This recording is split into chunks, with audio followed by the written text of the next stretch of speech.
All right, so after reading chapter 3 called Developing Solutions to Health Disparities, I would like to say that just reading this chapter in general was actually very informative, and I'm really enjoying reading this book.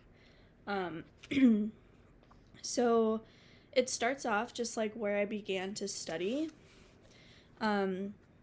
She said, when I began to study, after African American patients in primary care settings, I noticed that studies testing potential solutions to common medical problems often exclude people of color. So, this was partly because these studies often didn't take place in real world settings, such as clinics, churches, senior centers, or other places in the community. Instead, most of the studies involved people who were relatively healthy volunteers and who were willing to drive to research facilities and follow strict treatment protocol.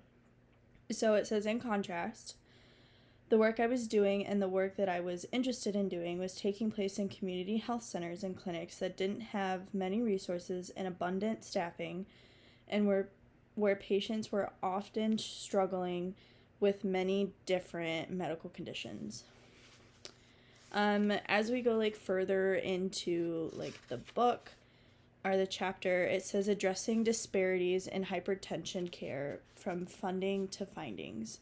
So she said here, several studies have shown that interventions that enhance patient activation and participation in decision making, improve patient knowledge, recall of information, adherence to treatment, satisfaction, and clinical outcomes. So she was ready to test such an intervention that incorporated cultural and social adaptations to address the unique needs of African Americans and persons with low income. As we go further into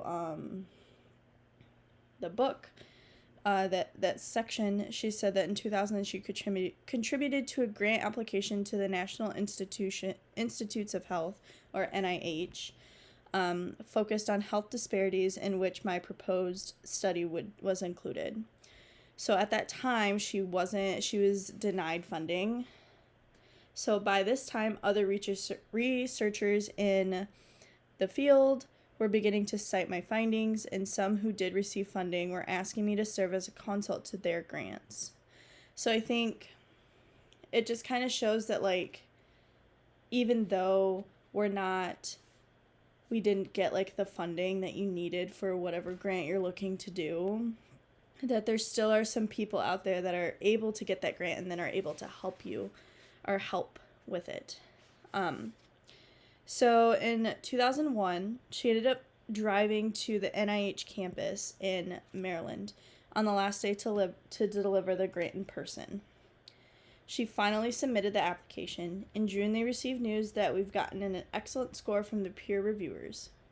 So then later that summer, it was confirmed that they would be funded to begin the study in September of 2001. So she was able to do the study that she wanted to do. If we keep going further and further, it says the community health workers were an African American woman and a Latino man who lived in neighborhoods near where many of the patients lived and were familiar with many of the social, economic, and medical issues they faced. And then it evaluated the following outcomes measured at enrollment: 3 months and 12 months. Patient adherence to medication and lifestyle recommendations, patient and physician ratings of quality of care, patient-physician communication behaviors, and health outcomes, including blood pressure control. So then, in addition, there were 5 specific behaviors linked with successful hypertension management were targeted. Elicit the full spectrum of patients' concerns, probe patients' hypertension knowledge and beliefs, monitor adherence and identify barriers, assess adherence-related lifestyle and psychosocial issues, and elicit commitment to a therapeutic plan.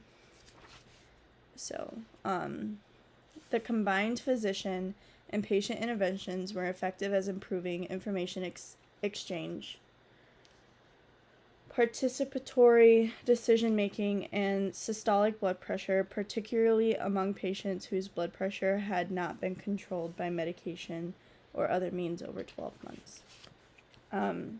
So, like, I think one of, like, my all-time favorite quotes in this book, or this chapter, I think is here. It says, beyond communication, cultural competence allows a healthcare provider to understand and respond to the needs a patient brings to a healthcare encounter. It also enables a clinician to develop effective interpersonal and working relationships that supersede cultural differences.